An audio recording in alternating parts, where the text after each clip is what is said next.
248. On part de 0,8 à 0,4 en scale.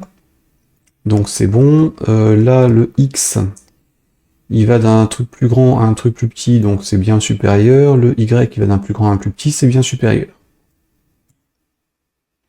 Et à la fin, on switch. Et on va bien vers la gauche pour l'étape 2 vers 3, donc c'est bien celui-là. Et la troisième, 3 vers 1. Donc je vais recopier le 1 vers 2 puisque c'est celui qui va vers la droite. CTRL C.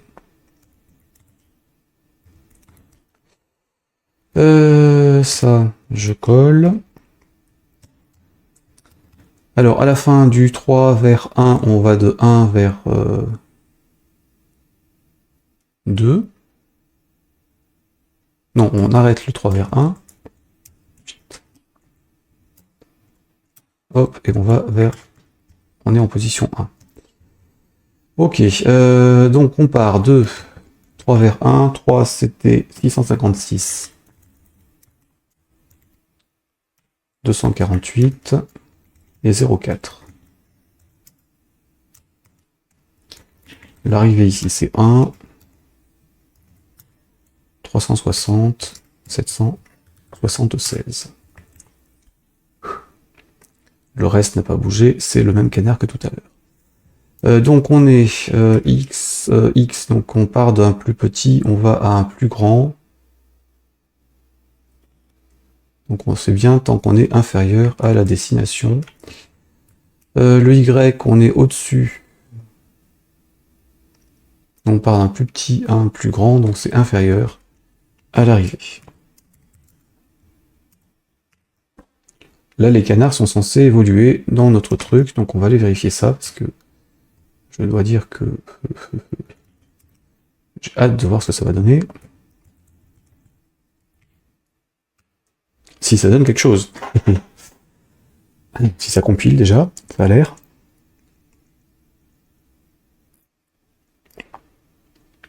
Donc l'ondulation n'est pas flagrante, hein, je pense que j'ai oublié d'activer l'animation.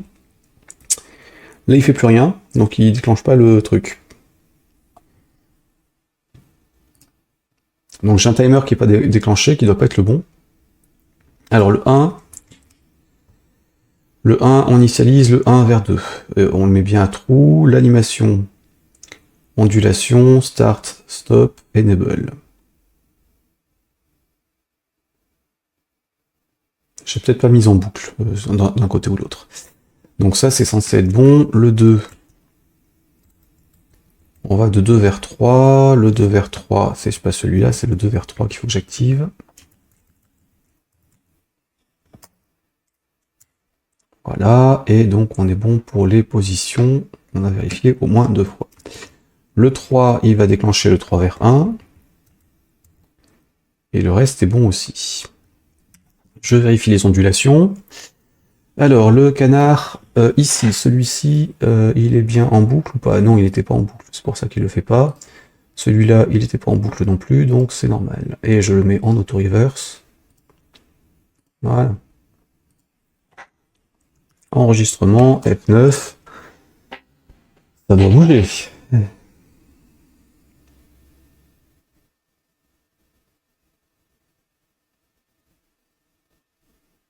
La réduction est pas géniale. Donc je réduise un peu plus au départ. Là, ça a l'air plus cohérent malgré les petits trucs qu'il laisse à l'écran. Oula. J'ai mis des valeurs négatives, c'est des plus qu'il faut mettre sur celui-là. Et oui, puis là, l'animation, elle a dû sauter.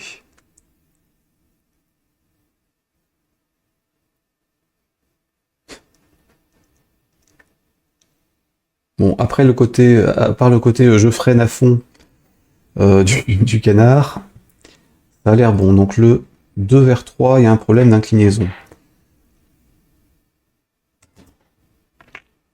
Donc on est 2 vers... Non, 3 vers 1. Donc c'est celui-ci, on est bien là-dessus. L'orientation, c'est bien 30 et 40.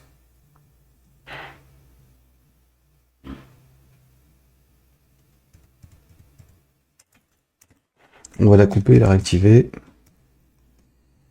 Hop.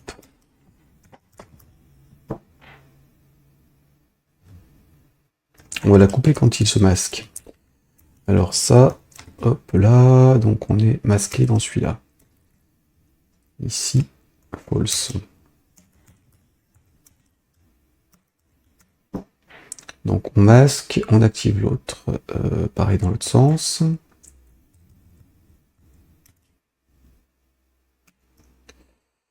Ok, ensuite, donc celle-ci elle est masquée dans les deux autres. J'arrête l'animation, je masque le canard.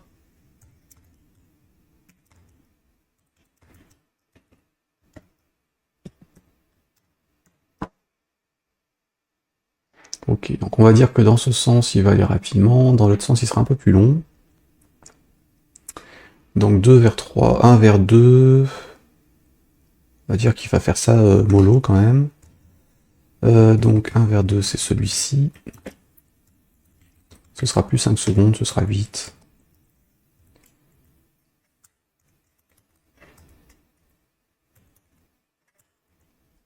Ensuite 2 vers 3.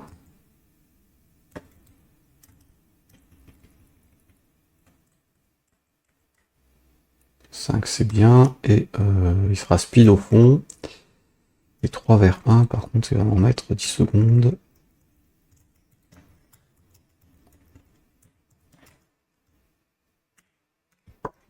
C'est reparti. J'enlève le casque quelques minutes, dites-moi si ça passe correctement pour son, parce qu'effectivement, là, je... j'ai plus d'oreilles. Dites-moi si ça passe correctement pour son, parce qu'effectivement, j'ai plus d'oreilles. Alors, ça a l'air de bouger correctement. Oula. Ouais, le 30-40, il est carrément pourri. Ça a l'air de bouger correctement. Bon, finalement, ça passe bien comme ça. C'est comme si j'avais un micro devant moi, en fait, sur pied. Sauf que si je souffle, vous devez l'entendre aussi. Ça va, c'est plus fort et on a un écho. Donc ça, l'écho, ça devrait être disparu puisque j'avais remis le son sur l'iPad pour vérifier. Mais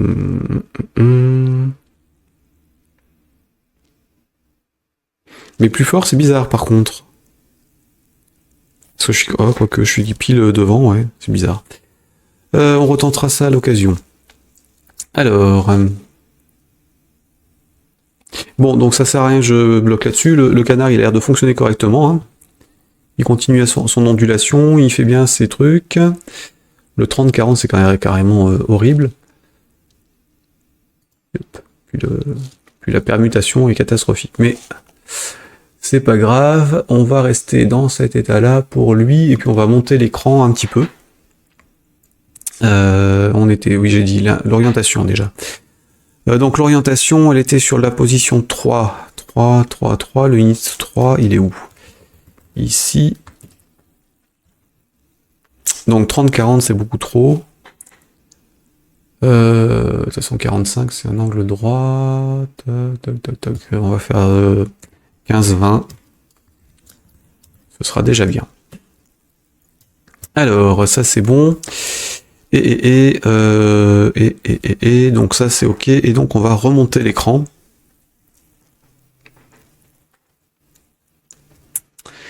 De telle sorte à ce qu'il soit à la moitié. Normalement mon image elle est à peu près de la bonne taille.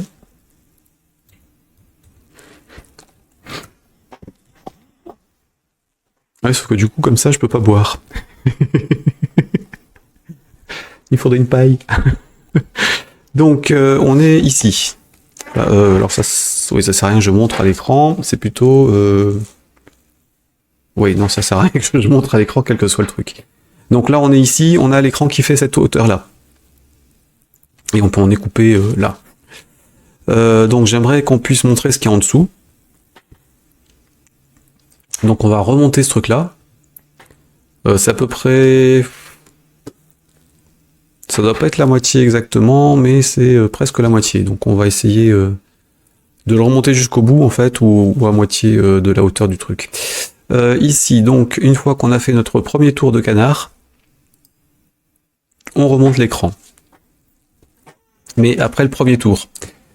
Donc pour faire ça, j'ai besoin de savoir que j'ai fait mon premier tour. J'ai donc besoin d'une variable qui me le dira, et plutôt que de gérer des variables globales au niveau du truc où on va en avoir des tonnes, je vais le stocker au niveau d'un compteur sur le canard pour savoir combien de fois il est passé en position 3.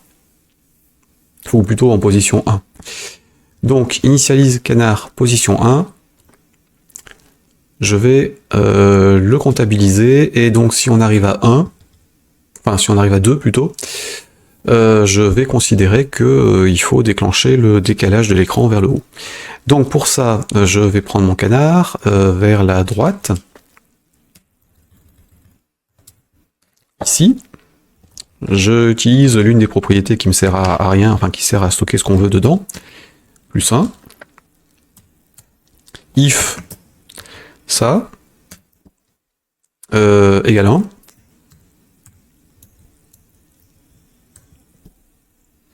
Donc on est à 0 normalement par défaut, on arrive dessus, on est à 1, donc c'est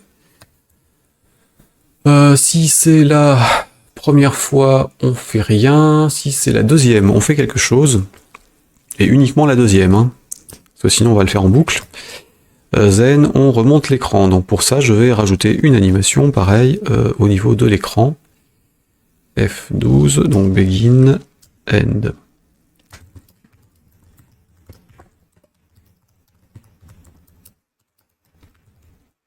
Pour montrer le sous l'eau. Le dessous. Ouais. On remonte l'écran pour montrer le dessous. Et donc, le truc, ça va être de faire une animation là-dessus. Donc, je vais rajouter mon animation au niveau de l'écran. Donc, sur mon background, sur sa position, point Y.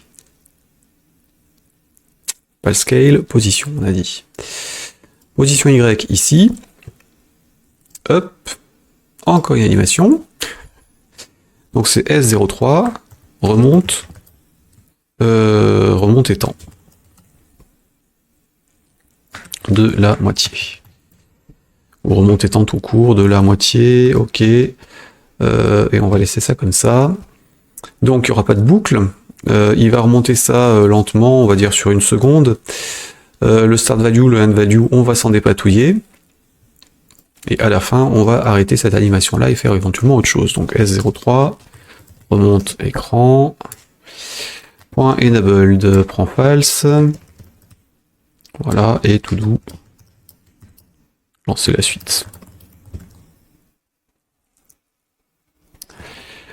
Lancer la suite. Donc l'animation, c'est celle-ci. Init canard position 1.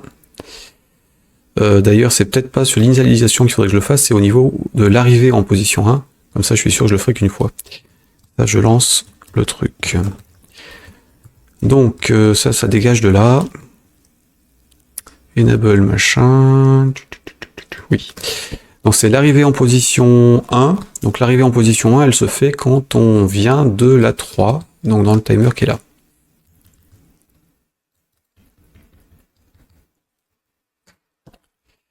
Hop. 6 premiers passages. On déclenche la remontée de l'écran pour voir sous l'eau.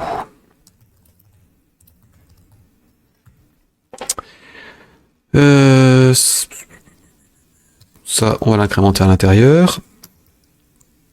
Est-ce que j'ai un tag bool? Je sais plus. Z. Tag. Non, on n'a pas encore de booléen dessus, donc on va être obligé de gérer comme ça. Donc si on est à 0, à ce moment-là, on met 1. Et on déclenche l'animation de remonter de l'écran. Qu'il faut initialiser. Donc ça, la position, donc la start value. Ce sera la position actuelle. Donc c'est le S03 background.position.y. Alors je préfère mettre ça que 0 parce qu'on ne sait jamais trop si je l'ai déplacé ou pas pendant l'édition. Et ensuite la stop value, ce sera une valeur négative donc. Alors comme tout à l'heure, c'est la hauteur On est là, on remonte. Donc on a la hauteur de la... On est à moins de trucs, donc on a la hauteur de l'écran moins la hauteur de l'image. Hop là, donc c'est la hauteur de l'écran, c'est 8, moins la hauteur de l'image, c'est background 8. Et je veux pas le faire en entier, donc je vais faire diviser par 2. Pour remonter que de la moitié de l'image. Enfin de la moitié de l'écart en fait. Et on va voir ce que ça donne, F9.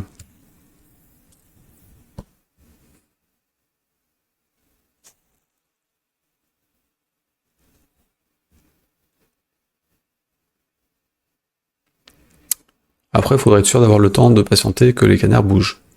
C'est vrai que c'est un peu gonflant.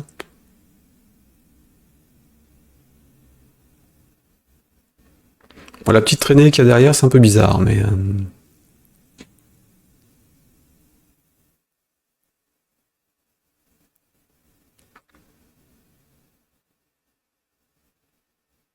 Donc on est un peu monté, on va monter un peu plus parce que là il n'y en a pas assez.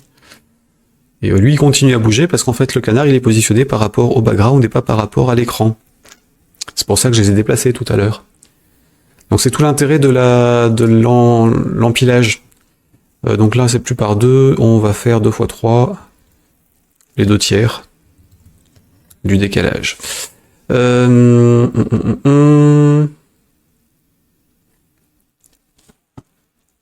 Oui.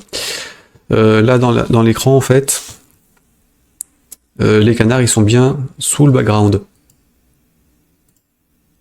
Donc si le background change, bah, le reste suit.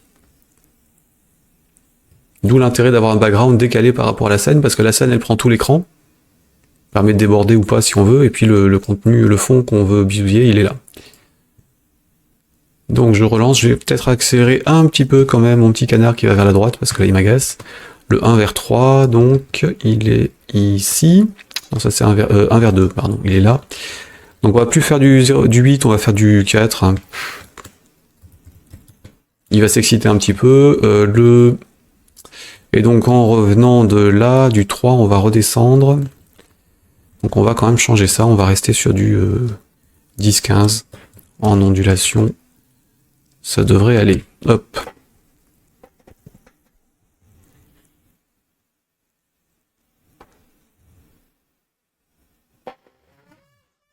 Un peu plus speed. Alors évidemment, ce serait encore mieux si on faisait une boucle avec une ellipse, hein, parce que, que selon l'éloignement, il réduise et quand il revient, il s'agrandit. Et pour ça, il faudrait vraiment faire un calcul mathématique, et là les sinusoïdes et les... enfin, sinus et cosinus, c'est pas trop mon truc. Alors vous remarquerez quand même qu'on fait de la 3D sans être en 3D, hein, c'est juste avec la profondeur. Enfin, on triche. On triche. Et donc mon canard il continue à bouger pendant que mon étang bah, il fait des choses. Donc je vais m'amuser à monter et descendre l'écran en boucle. Donc avec un auto-reverse. Et comme ça on va pouvoir voir le canard et les poissons en dessous qui vont bouger tout seuls après le premier passage. Donc ici je reviens là, je reviens sur mon position 3. Non, position 1, pardon. Non, c'est quand on est 3 vers 1. 3 vers 1, ici, on est là. Par contre, du coup, on va prendre la taille totale.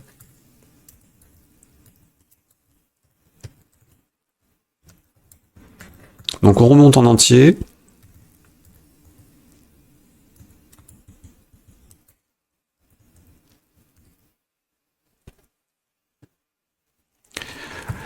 On remonte en entier, ça c'est bon. Pourquoi il nous dit que le 1 n'existe pas, que le 2 est déclaré? Scène 2. 9-3. La scène 3, je l'appelle quelque part? Du show, oui. J'ai un peu oublié d'appeler la scène 3 à partir de la fin de la scène 2, quelque part. Alors, la 2, on était là, F3, Vena. Ça, on l'appelle bien fondu au noir sur le finish de la 1. Ok. La 2, elle se finissait quand on était en train de faire glisser l'écran vers la droite. Donc on était là. Finish. Ici, donc la suite, c'est scène 3. Après avoir masqué l'écran dans lequel je suis. Donc scène 2. Point visible. Prend false.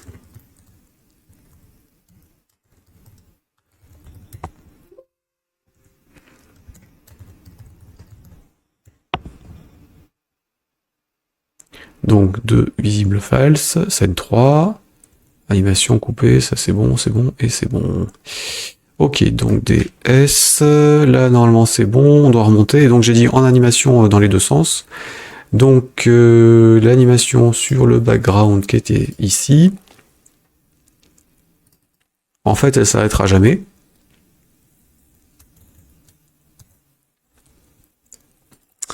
Et là, on fait donc durer, on va peut-être mettre plutôt 2 ou 3 secondes, histoire d'y voir quelque chose quand même. Enable, non, ça non, on est en loop et on est en auto-reverse. Voilà. Donc, ça devrait passer, on devrait avoir le truc qui monte et qui descend. Et j'ai plus qu'à animer des trucs en dessous, et puis on fait la scène complète, et on enregistre la scène complète comme une vidéo à partir de FireMonkey, et puis ce sera très bien.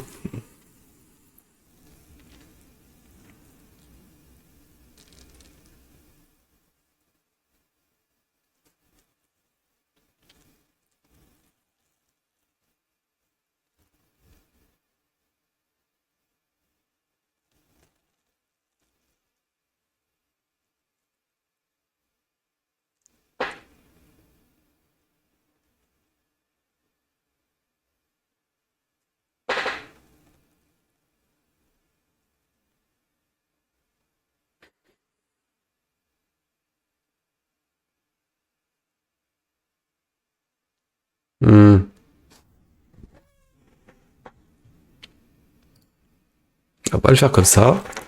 Je vais quand même mettre un timer entre les deux opérations parce que c'est quand même beaucoup trop rapide. Donc, ce truc-là, on l'enlève la boucle. J'enlève l'auto-reverse, je vais faire inverse. Si, auto-reverse, oui. Non, l'auto-reverse, non, je vais le gérer moi-même. Donc, quand on est à la fin de l'animation, donc en 3 secondes pour qu'il remonte. Quand on est en fin d'animation, donc je vais l'arrêter. Donc S03 étant remonté temps de la moitié, point enabled, prend false.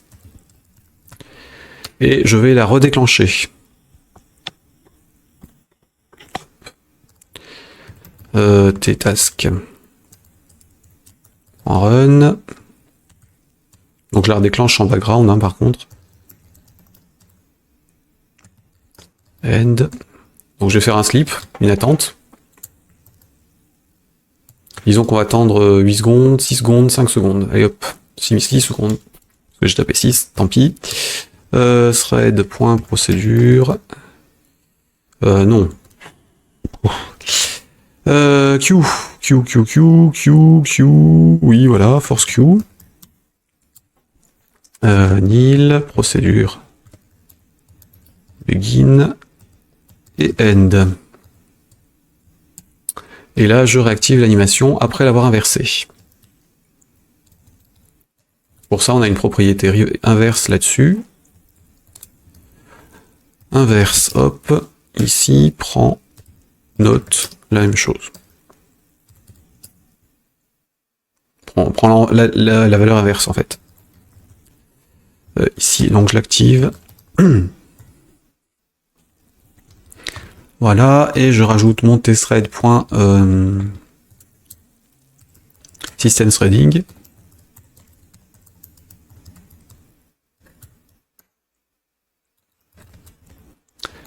Pour que ça passe, on est reparti, et je vais déclencher ça avec la scène 1, comme ça on va se faire la totale.